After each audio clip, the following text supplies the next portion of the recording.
Lieutenant Marcus Hayes sat perfectly still in the front row of the Galactic Military Academy's Advanced Survival course, his expression neutral as Instructor Velcara, a towering Krynth with obsidian exoskeleton, manipulated the holographic display above the lecture hall. This, the instructor announced, her mandibles clicking with what Marcus had learned to recognize as disgust, is what we classify as a Class 12 Death World. Designation, Earth. The three-dimensional projection rotated slowly, showing a blue-green marble that Marcus knew better than any star chart. Around him, the assembled cadets from 47 different species leaned forward with morbid fascination. Atmospheric composition includes reactive oxygen at 21%, Velcara continued. For most species present, breathing this atmosphere unfiltered would result in cellular degradation within hours.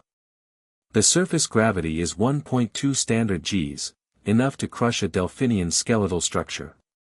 And that's before we discuss the indigenous predators. A Yarvian cadet in the third row shuddered, her crystalline skin refracting the blue light from the projection. Marcus resisted the urge to smile. The hologram zoomed to show a great white shark breaching the ocean surface, then shifted to a saltwater crocodile, then to a polar bear. With each image, the lecture hall filled with chittering, whistling, and gurgling sounds of distress from the various species present. The dominant species evolved from persistence predators, Velcara stated, bringing up an image of early hominids chasing down prey across the African savanna. They would track prey for days, until the animal collapsed from exhaustion. What manner of insanity produces such creatures? Marcus kept his face carefully blank, though inside he was thoroughly enjoying himself. He'd been at the academy for 6 months now, and this was the first time Earth had come up in any curriculum. The planet's axial tilt creates seasonal variations that would be considered catastrophic on any civilized world, the instructor continued. Temperature swings of 50 degrees or more. Regions where frozen water falls from the sky for months at a time. Other regions where the temperature regularly exceeds 120 standard degrees. A Glyxian cadet raised a tentacle. Instructor, surely no sentient life could evolve in such conditions. Velcara's mandibles clicked in agreement. Indeed, Cadet Thorix. And yet. She paused dramatically. Intelligence did emerge. Barely. The locals call themselves humans, and they are, without question, the most dangerous species we have ever encountered. Now Marcus did smile, just slightly. They are not the strongest species in the galaxy, that distinction belongs to the Korth. They are not the most intelligent, the archivists claim that honor.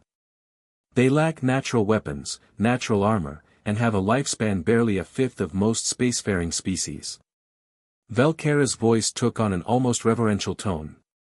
And yet, in the 43 years since first contact, they have become one of the most influential species in the Galactic Council.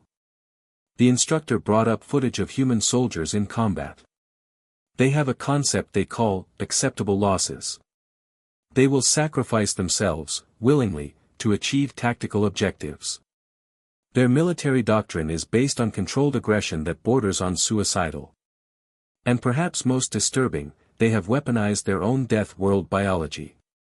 The hologram showed human soldiers on a dozen different worlds, operating in conditions that would hospitalize most species. Desert worlds where the heat would liquefy delphinian flesh. Ice worlds where the cold would shatter Yarvian crystal. High-gravity worlds that would pulverize most species' internal organs. They are adaptable in ways we do not fully understand, Velcara said quietly. They have a saying, what doesn't kill you makes you stronger. For humans, this is not metaphor, it is biology. Their bodies actively adapt to stress, building resistance to toxins, increasing bone density under gravity, developing muscle tissue in response to strain. Marcus thought of his morning workout, something he'd continued despite the Academy's lighter gravity. Old habits. I tell you this, Velcara addressed the class, not to frighten you, but to prepare you. If you are ever assigned to a joint operation with human forces, you must understand what they are. They are not cruel. They are not evil. They are simply, forged in conditions we cannot fathom. The instructor deactivated the hologram. Now, for your assignment. I want each of you to prepare a theoretical survival strategy for a Class 12 death world. Assume you are stranded with minimal equipment. How would you survive? You have 1 week. As the class filed out, still murmuring in distressed tones about the nightmare world they just learned about, Valkera's voice stopped them. Cadet Hayes. A moment, please. Marcus approached the instructor's podium as the last students left. Valkera's compound eyes studied him with what might have been amusement. You're human, she stated flatly. Yes, instructor. And you sat through my entire lecture without saying a word. I found it educational, instructor. Interesting to see how others perceive us. Valkera's mandibles clicked, definitely amusement this time.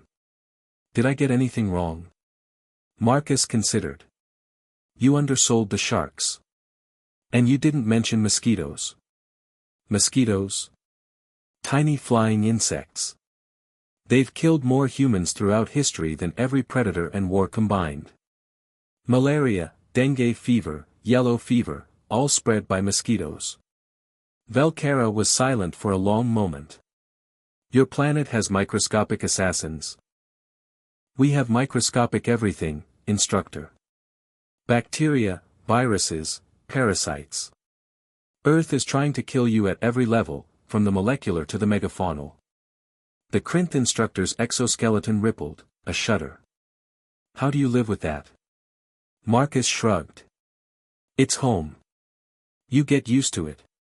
No, Cadet Hayes.